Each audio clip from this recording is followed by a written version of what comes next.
How to use Yahoo Fantasy Update. Yahoo Fantasy lets you play fantasy sports like football, baseball, basketball, hockey, and more. You can use this through your app or website.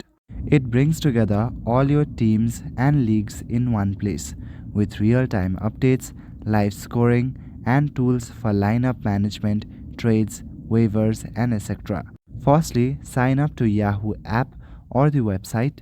Once signed in, you will land to this kind of interface. Now here's a lot that you can do.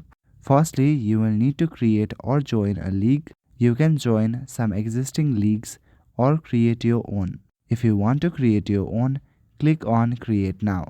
To create your league, firstly you will need to enter your league's name, then click on Next. Now select the scoring type. There are three options.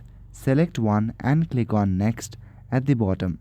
In the next page, you can see all the details that you have filled out, and now you can finish this or schedule later. Once you have created your league, you will need to draft players or pick a roster if it's auto draft. If you are doing daily fantasy, you will pick a lineup for each contest separately. So that's all for today. Thank you.